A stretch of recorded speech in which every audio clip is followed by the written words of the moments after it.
الحمد لله رب العالمين والصلاة والسلام على أشرف الأنبياء والمرسلين. Değerli Müslümanlar, Allah Subhanahu ve Teala'nın evine hoş geldiniz. Allah Subhanahu ve Teala askeri insanı imtihan eder. İmtihan eder zulmetmağında. İmtihan eder özünü Allah Subhanahu ve Teala mansabında. İmtihan eder özünü zenginliğinde. Allah Subhanahu ve Teala ihtiyacdaki bizim ettiğimiz ibadata, ettiğimiz taata, geldiğimiz cumaya, verdiğimiz sadakalara, çıkarttığımız zekata, bel özümüz ihtiyacıq Allah'ın rahmetine. Bir güzel kıssaydın hatim edim hutbanı, olmuş bir kıssadı bizim memlekette oldu. Arvadların biri Mısır'da bir evde yaşırdı. Eskiden yok idi. Bir ev 400 metre olsun, 500 metre olsun. Kimseden her 5 ev 6 ev bir havuştaydı. Hepsi bazı kardeş kiminiydi. Hıyanet yok idi. Kimseye hıyanet etmezdi. Kimseye hor gözden bakmazdı. Bir havuşta oturardılar. Bu arvadın ocağı kör idi.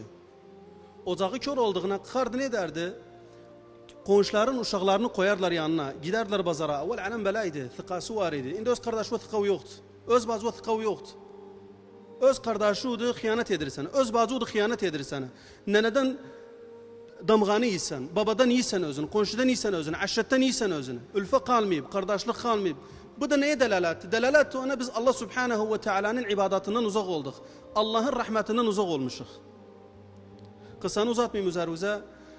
Diri şeytan böyle vasvası etti yani bu komşu kızının gidendeler bazara karşılık dağ ettim, uşağın karnına bastım özüne. Şeytan vasvası edipti özüne. Edebilmiri. Vasvası edende özüne, bu bastı özüne, ehlatı geldi. Görendeler dedi, valla zopada yanıptı. İşin içinden çıktı. Evvel alem belaydı. Komşunun hakkı büyük idi yanında. Bir komşuna aciz etmezdi bir uşak hatırıydı. Meseleni yatırttılar, işin içinden çıktı arvadaki. Diri orada daha yaşayabilmedim. Yaşayabilmediğim de sebebi neydi? Üzüm kalmadı. Diri kalktık, köştük, gittik ayrı mantıkaya. Tamam, bu arvad özü selaşır benim sözünü. Diri gün geldi, gün gitti, top öge gitti. Kübinden sonra kalktım, ne ettim? Diri kalktım, tuful enabib ettim. Tuful enabib edendem Allah Subhanahu ve Teala bir güzel oğlan verdi bana. Oğlum büyücü oldu. Büyücü olandan sonra oğlum bir kızı sevdi. Bak. Allah Subhanahu ve Teala istediyse hakkasın senin ağlı.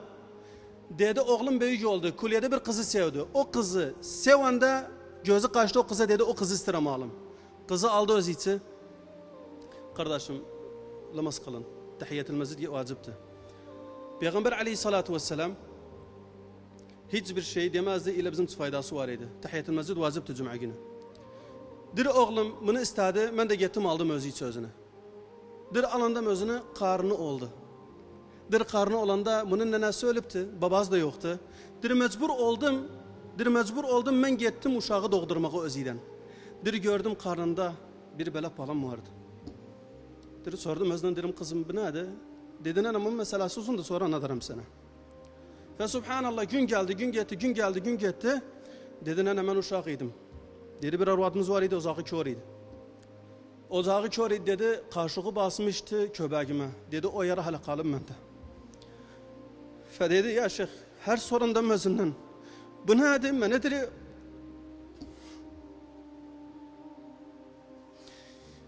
Dedim ben nedir? Bu o palamdı ben cerimesini çekirim. Dedi indi bilmirəm özüne. Bunu ben etmişim sana. Bunu vaktinde ben ettim sana özüne. Dedi her hasta düşündüm elin koyri allıma. Her hasta düşündüm kaldırırım yani. Her hasta düşündüm gel yakınıma. Dedi utanım diyeyim özüne. Bu cerimeni ben etmişim sana. Hiçbir vakit demesem ben zenginim. Hiçbir vakit demesem ben varlıyım. Hiçbir vakit demesem benim mansabım vardı. Hiçbir vakit demesen Allah Subhanahu ve Teala hak almaz benden. Allah Subhanahu ve Teala bil mirsattı. Allah zulmü kabul etmez. Allah Subhanahu ve Teala öz üzerinden o zulmü kaldırıptı. Nece koyar abde zulmü etsin? Nece koyar sen Müslümanın kalbini kırasan? Allah Subhanahu ve Teala öz üzerine zulmü haram edipti. Sen gelsen halkın uşağına zulmü etsen Allah Subhanahu ve Teala uşağı da çıkardı özüne. Haka taaddi etsen Allah Subhanahu ve Teala uşağı da çıkardı özüne. Hakın namusuna deksen Allah Subhanahu ve Teala namusu da çıkardı özüne. Haka zulmetsen Allah Subhanahu ve Teala işte evladı da çıkardı özüne. Hiçbir vakit güvenmeyesen malıva. Hiçbir vakit güvenmeyesen mansabıva. Hiçbir vakit güvenmeyesen güzelliğe. Hiçbir vakit güvenmeyesen etrafındaki insanlara. 40 yıl evveli halunaydı, indi halunaydı. 10 yıl evveli halunaydı, indi halunaydı. Müslüman insan dikkat etsin. Hiçbir vakit Allah Subhanahu ve Teala'nın hududunu tecavüz etmezsin. İnsanlar sahabsiz değiller. İnsanların sahabı Allah Subhanahu ve Teala'dır. Hiçbir vakit diyemezsen ben bunu ettiysem istiğfardan gider. 2 rekatlamazdan gider. Yoktu bir böyle şey. İslam kanununda yoktu. Ben sana zulmedim Allah Subhanahu ve Teala çıkartmasın benden özüne. İslam kanununda yoktu. Ben sana taaddi edim Allah Subhanahu ve Teala çıkartmasın özün benden. Sen bir Müslümanın kalbini kırsan Allah Subhanahu ve Teala kalbi kırar. Bir Müslümana taaddi etsen Allah Subhanahu ve Teala sana taaddi eder. Taslit edersen hakkın üzerine. Müslüman insan meyakat olsun. Zulümden uzak olsun. Allah Subhanahu ve Teala ne emredip onu etsin. Yer üzerinde eriyende o kimseye zulmetme. Kimseye taaddi etme. Kimsenin kalbini kırma. Kimseye haket deme. Allah Subhanahu ve Teala çıkardı senden özüne. Senden çıkartmazsa uşağı da çıkardı. Uşağı da çıkartmazsa kıyamet günü hapse hesap kitaptı. Allah Subhanahu ve Teala hiç kimseden kabul etmez. Peygamber sallallahu aleyhi ve sellem ne buyurdu? Dedi vallahi Allah Subhanahu ve Teala yanında zulm eden insan siz ne kimindi? Ne kimindi? Dedi bir hizab yoktu özüden. Yani sen dua edende Allah Subhanahu ve Teala hemen o duanı kabul eder senden özüne. Müslüman insan dikkat etsin. Ahlakına, tasarrufatına, gelmağına, gitmağına, Müslümanın kalbini kırmağına, Allah Subhanahu ve Teala'nı koysun gözü önüne, her zaman da zulüm etmesin.